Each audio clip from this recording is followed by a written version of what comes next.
나이가 들수록 자산을 불리는 방법은 안전성이 가장 중요합니다. 은퇴 이후에는 매달 안정적으로 생활비를 마련하면서 원금을 최대한 지키는 것이 핵심이기 때문입니다. 젊을 때는 약간의 위험을 감수하면서 수익을 추구할 수 있지만 나이가 들면 한 번에 큰 손실이 회복하기 어려운 경우가 많습니다. 그래서 무리한 투자가 아니라 안정적으로 자산을 키워가는 방법을 선택하는 것이 필요합니다. 오늘은 무리하지 않으면서도 조금씩 자산을 불릴 수 있는 안전한 방법들을 차근차근 이야기해 보겠습니다. 첫 번째는 예금과 적금입니다. 은행 예금과 적금은 원금이 보장되고 만기까지 보유하면 약속된 이자를 받을 수 있습니다. 금리가 낮아졌다고는 하지만 원금이 위험에 노출되지 않는다는 점에서 안정성이 뛰어납니다. 특히 요즘은 인터넷 전문 은행이나 특판 상품을 이용하면 시중은행보다 높은 금리를 받을 수 있습니다.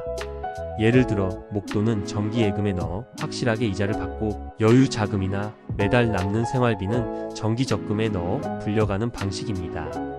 이렇게 하면 이자 수익을 조금이라도 더 늘릴 수 있고 생활비 계획도 세우기 쉬워집니다. 두 번째는 국채와 지방채 같은 채권 투자입니다. 채권은 국가나 지방자치단체 혹은 대기업이 발행하는데 특히 국채와 지방채는 신용도가 높아 안정적인 투자 수단으로 꼽힙니다. 채권은 만기까지 보유하면 원금과 이자를 확정적으로 받을 수 있습니다. 최근에는 증권사나 온라인 플랫폼을 통해 소액으로도 채권을 살 수 있어서 접근성이 좋아졌습니다. 특히 금리가 오르는 시기에는 새로 발행되는 채권의 이자율도 높아지기 때문에 적절한 시기에 매수하면 예금보다 나은 수익을 얻을 수도 있습니다. 단, 중간에 매도하면 시세 변동에 영향을 받을 수 있으니 만기 보유를 기본 전략으로 하는 것이 안전합니다. 세 번째는 배당주 투자입니다. 주식은 변동성이 크지만 그 안에서도 안정적인 배당을 주는 기업에 투자하면 비교적 안정된 수익을 기대할 수 있습니다.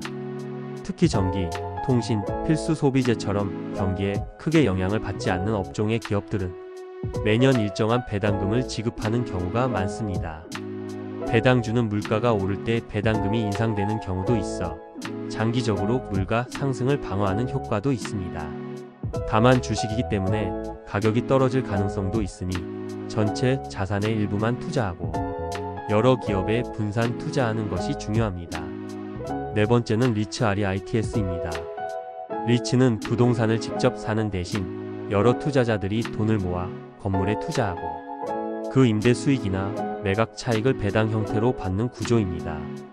소액으로도 부동산 투자에 참여할 수 있고 상장 리츠라면 주식처럼 사고 팔 수 있어 유동성도 좋습니다. 일부 리츠는 1년에 한 번이 아니라 3개월마다 배당금을 지급해 생활비에 보탬이 될 수 있습니다. 특히 안정적인 오피스 빌딩이나 물류창고 등에 투자하는 리츠는 경기 변동에도 비교적 안정적인 수익을 내는 편입니다. 다섯 번째는 분산 포트폴리오 구성입니다. 모든 자산을 한 곳에 몰아넣는 것은 매우 위험합니다. 예금, 채권, 배당주, 리츠처럼 성격이 다른 상품에 자산을 나눠서 투자하면 한쪽에서 손실이 나더라도 다른 쪽에서 수익이 나서 전체적인 자산 변동폭을 줄일 수 있습니다.